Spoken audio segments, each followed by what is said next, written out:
Hello everyone, Radhe Radhe, जय श्री कृष्णा। कैसे हैं आप सब।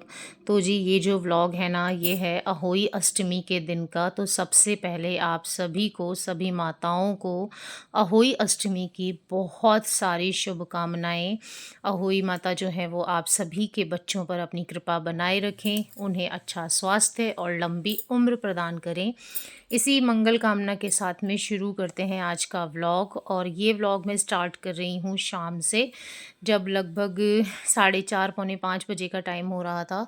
तभी मैं किचन में आ गई थी, क्योंकि वही लगभग करवा चौथ जैसा ही सेम होता है कि कुछ चीज़ें बनानी होती हैं और जो है पूजा पाठ की तैयारी करनी होती है। और क्योंकि अहोई के व्रत में तारों को देखकर अर्घ दिया जाता है, तो तारे तो और भी जल्दी निकल आते हैं, तो उससे पहले पहले सारी जो है ना प्रिपरेशंस करनी पड़ती हैं। तो यहाँ पर मैंने सबसे पहले एक बाउल के अंदर ना चीनी निकाल ली है, और इसमें मैं पानी डालकर इसे गलने के लिए थोड़ी देर छोड़ दूँगी। क्योंकि अहोई माता की जो पूजा होती है ना, उसमें हमारे यहाँ भोग में पुए चढ़ाए जाते हैं, जिन्हें आप गुलगुले भी कहते हैं। मीठे पुए जो होते हैं ना, वो चढ़ाए जाते हैं। तो यहाँ पर मैंने पानी जो है उसे रख दिया था साइड में ढक के, और अब मैं इस टाइम पे आ गई हूँ आटा लगाने के लिए। मैंने कहा पहले आटा लगाकर छोड़ देती हूँ। और ये प्रिपरेशंस जो है अगर टाइम से हो जाए ना, तो बाद में ज़्यादा दिक्कत नहीं होती है, क्योंकि एनर्जी लेवल जो है ना डाउन होता ही चला जाता है, क्योंकि व्रत रहता है। और अहोई का व्रत भी मैंने देखो खाते पीते ही किया है। आपको पता है कि मैं प्रेग्नेंट हूँ, और मैं उस तरीके से व्रत नहीं कर सकती बिना कुछ खाए। तो मैंने क्या किया था कि सुबह मॉर्निंग में चाय ली थी, मतलब नाश्ते के टाइम पे 10-11 बजे के आसपास। तब मैंने उसके साथ साबूदाने के पापड़ जो है 2 पापड़ वो खा लिए थे। और दोपहर में मैंने क्या खाया था, दोपहर का मुझे याद नहीं आ रहा, शायद फ्रूट्स वगैरह ही कुछ खाए थे। हाँ, दोपहर में मैंने थोड़ी सी मूंगफली फ्राई कर ली थी अपने लिए, तो मैंने मूंगफली खा ली थी। और क्योंकि अहोई के व्रत में है ना, दूध दही छाछ ये सब चीज़ें नहीं ले सकते हैं, तो वो कुछ भी मैंने नहीं लिया था। और चाय भी जो है ना, मैंने बस एक सुबह सुबह जो अर्ली मॉर्निंग में पीती हूँ वो।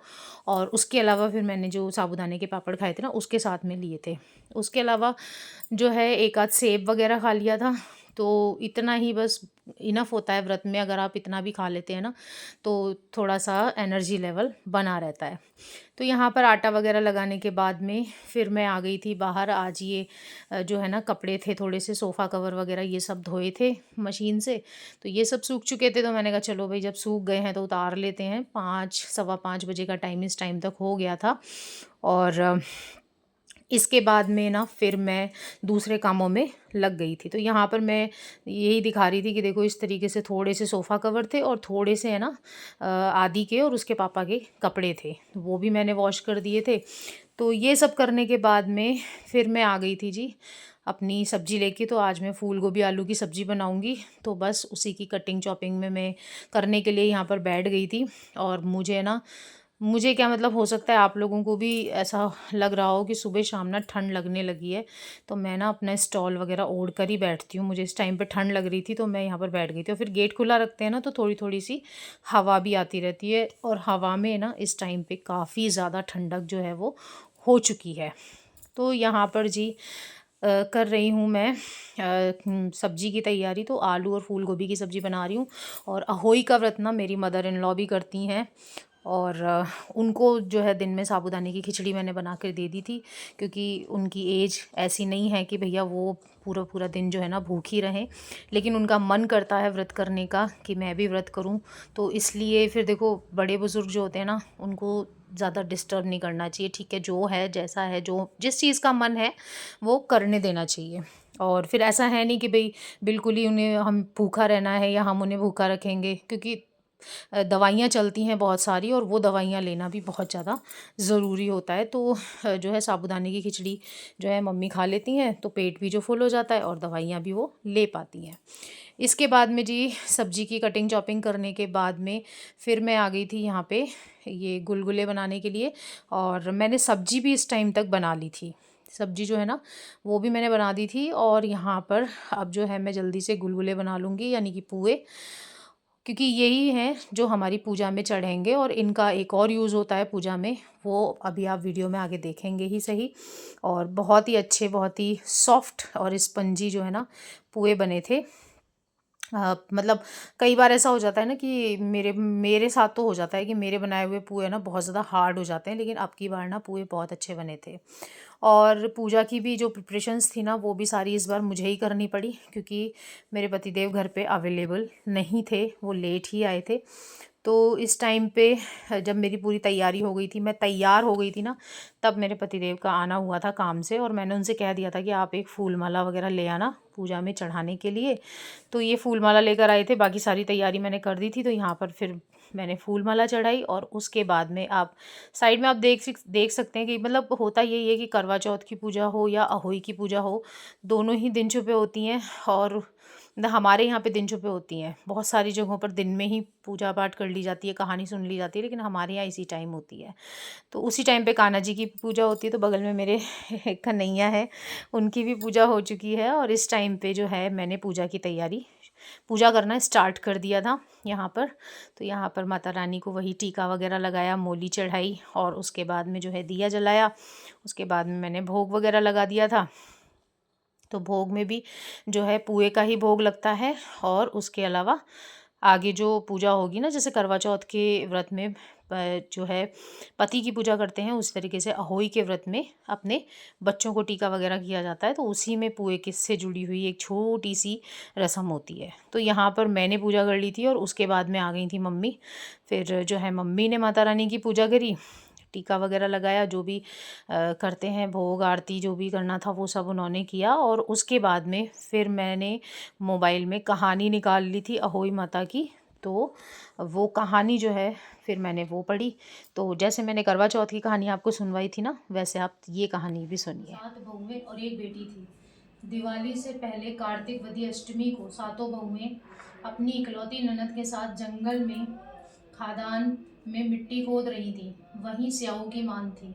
मिट्टी खोदते समय ननद के हाथ से सेई का बच्चा मर गया। स्याऊ माता बोली कि अब मैं तेरी कोख बांधूंगी। तब ननद अपनी सातों भाभियों से बोली कि तुम में से मेरे बदले कोई अपनी कोख बंधवा लो। सब भाभियों ने अपनी कोख बंधवाने से इनकार कर दिया, परंतु छोटी भाभी सोचने लगी कि यदि मैं कोख नहीं बंधवाऊंगी तो सासू जी नाराज होंगी।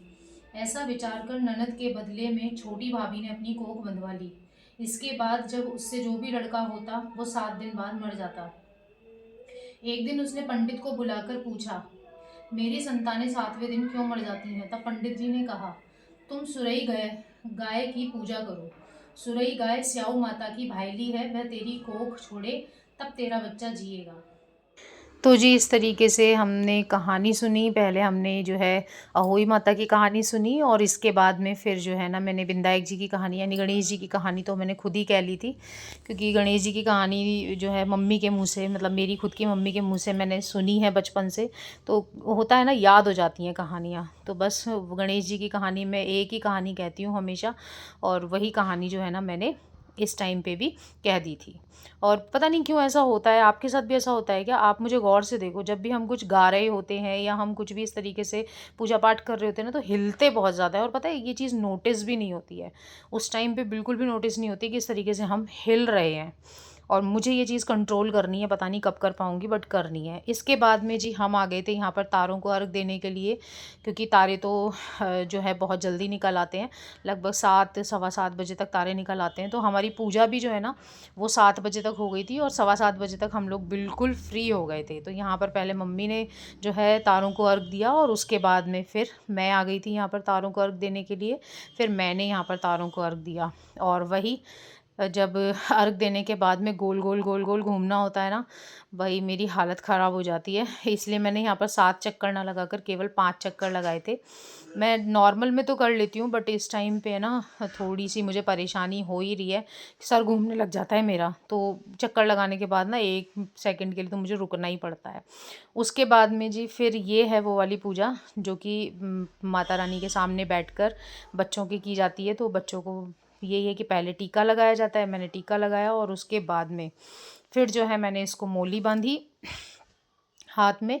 तो पूजा का तो वही प्रोसेस रहता है, कोई स्पेशल वो नहीं है कि भाई कुछ अलग होता हो। हाँ, पर ये है कि करवा चौथ और इसकी पूजा ना थोड़ी थोड़ी सेम ही होती है, बस इंसान बदल जाते हैं कि करवा चौथ में पतिदेव सामने बैठे होते हैं और अहोई के व्रत में जो है ना बच्चा सामने बैठा होता है। तो इस तरीके से जो है इनकी पूजा करने के बाद में, टीका और मुँह करने के बाद में, मोली लगाने के बाद में, फिर हमारे यहाँ पर ना बच्चे इस तरीके से पीछे बैठ जाते हैं और ये जो गुलगुले होते हैं ना, ये इस तरीके से टेढ़े हाथ करके, यानी इस साइड से इस साइड में और इस साइड से इस साइड में, इस तरीके से दिए जाते हैं। पहले मैं 7-7 दिया करती थी, बट आदि खा नहीं पाता है, तो अब मैंने 5-5 कर दिए हैं।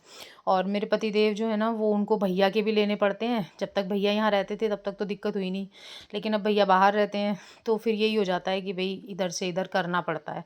तो इन्हीं को मिलते हैं जो पुए हैं। तो फिर इन्होंने कहा कि मुझे भी थोड़े कम ही कर दिया करो, क्योंकि मेरे से भी नहीं खाए जाते और खाने इन्हीं लोगों को होते हैं। तो इस तरीके से जो है आदि का, जब मैंने आदि की पूजा कर ली, उसके बाद में मम्मी ने फिर इनको मोली बांधी, इनका टीका किया, इनको पुए पकड़ाए, और भैया के पुए भी फिर मम्मी ने इन्हीं को पकड़ा दिए थे। और जब भैया के पुए इनको पकड़ानी थी ना, तब वीडियो कॉल, ऐसा होता है कि हमेशा वीडियो कॉल लगा ली जाती है भैया को, लेकिन इस बार जो है ना भैया की कोई मीटिंग वगैरह थी मेरे देवर की, तो इस बार उनने फिर बाद में बात करी थी मम्मी से, इस टाइम पे बात नहीं कर पाए थे। तो इस तरीके से जो है हमारे यहाँ पर अहोई अष्टमी का जो त्योहार है वो मनाया जाता है। तो यहाँ पर मैं आप लोगों को अहोई माता के दर्शन करवा रही थी। करवा चौथ के साथ साथ मैंने अहोई की तस्वीर को भी जो है ना मंडवा लिया है, क्योंकि वही रीज़न है कि इधर उधर डालने से अच्छा है कि इस तरीके से हम कर लें। पोंछ के साफ़ करके मैं वापस से रैप करके रख देती हूँ, साल में एक बार ही ये निकलती हैं। तो बड़ा ही सुंदर सुंदर सा लग रहा था इस टाइम पे देख के, बड़ा अच्छा अच्छा सा लगता है जब घर में कोई त्योहार होता है, इस तरीके से पूजा का माहौल होता है। तो यहाँ पर जो है फिर जब मेरी पूजा पाठ वगैरह हो गई थी ना, तो यहाँ पर अब आज किसी का इंतज़ार तो करना नहीं था कि भाई चाँद निकलेगा या कुछ है। तो उसके बाद मैं आ गई थी यहाँ पर किचन में खाना बनाने के लिए, और फिर जो है मैंने यहाँ पर बनाई गर्मा गर्म पूड़ियाँ, और आदि को तो हमने खिला दिया था। फिर मैंने और मेरे पतिदेव ने जो है खाना खाया। मम्मी को थोड़ा सा भूखा रहने की वजह से, भूखा तो क्या मतलब, लेकिन हाँ ये है कि कितना भी कर लो, खाने की जगह कोई नहीं ले सकता। थोड़ी बहुत खिचड़ी खा के भी है ना, देखो पेट नहीं भरता है यार, मतलब वो चीज़ें अलग होती हैं। और थोड़ा सा इसीलिए मेरा थोड़ा रहता है कि अब जो है मम्मी व्रत वगैरह करना थोड़ा सा बंद ही कर दें, लेकिन चलो उनकी श्रद्धा है, वो करना चाहती हैं तो करें। तो इस टाइम पे जो है ना उनको थोड़ी सी दिक्कत भी हो रही थी, तो यहाँ पर जो है फिर मैंने पूड़ियाँ वगैरह बनाई। उसके बाद में खाना के जो है पहले आदि को खिलाया, उसके बाद में जो है मुझे तो बहुत तेज़ भूख लगने लग गई थी इस टाइम पे, क्योंकि मैंने कुछ बहुत ज़्यादा हैवी नहीं खाया था, बट हाँ खाया ज़रूर था। भूखी भी नहीं रही, लेकिन ऐसा भी नहीं रहा कि मैंने खुद को बहुत अच्छे तरीके से भर लिया। तो यहाँ पर फिर जो है मैंने और मेरे पतिदेव ने खाना खाया, और फिर जब मम्मी को लगा कि अब मुझे भूख लग रही है, तब फिर मैंने उनके लिए अलग से गर्मा गर्म पूड़ियाँ बना दी थी। तो जी यहाँ पर आप देख सकते हैं गर्मा गर्म फूली फूली पूड़ियाँ जो हैं वो तैयार हो गई हैं, और इस तरीके से जो है ना अहोई अष्टमी का त्यौहार भी कंप्लीट हुआ। और बताएं, मेरे आदि को ना पूड़ी बहुत पसंद है। पूड़ी सब बना दो, कढ़ी चावल बना दो, है ना, इस तरीके से। करवा चौथ पे तो वो कह भी रहा था कि सारा खाना मेरा फेवरेट है, कढ़ी चावल पूड़ी सब्जी सब कुछ। बहुत मन से खाना खा लेता है जब उसका फेवरेट कुछ बनता है। तो जी इस तरीके से मनाया हमने अहोई अष्टमी का त्यौहार। हमारे यूपी में भी अलग अलग जगह पर अलग अलग तरीके से होता है, बट हमारी साइड में इस तरीके से होता है। तो आप देख सकते हैं कि यहाँ पर आलू गोभी की सब्ज़ी है, पुए हैं, पूड़ी है, और जो दूसरी सब्ज़ी है ना आलू टमाटर की, ये मैंने दिन में बनाई थी, तो ये भी रखी हुई थी, तो ये भी थोड़ी सी मैंने ले ली थी। तो आई होप आप लोगों को ये छोटू सा व्लॉग अच्छा लगा होगा। तो अगर आपको आज का व्लॉग अच्छा लगा हो तो वीडियो को एक लाइक दे दीजिएगा, अपने फ्रेंड्स एंड फैमिली के साथ शेयर कर दीजिएगा, और अगर अभी तक आपने मेरे चैनल को सब्सक्राइब नहीं किया है तो प्लीज़ प्लीज़ प्लीज़ सब्सक्राइब कीजिए मेरे चैनल को, क्योंकि मेरी लाइफ का जो है एक न्यू चैप्टर स्टार्ट होने जा रहा है। तो बस वही मुझे आप लोगों के साथ में आगे शेयर करना है, और आप लोग प्रार्थना कीजिएगा भगवान से कि मेरी बिटिया रानी इस दुनिया में सही सलामत आ जाए और मैं भी सही सलामत ही रहूं। तो चलिए मिलते हैं आपसे नेक्स्ट व्लॉग में। तब तक के लिए tata bye bye and take care and Radhe Radhe, जय श्री कृष्णा, और एक बार फिर अहोई अष्टमी की हार्दिक शुभकामनाएं।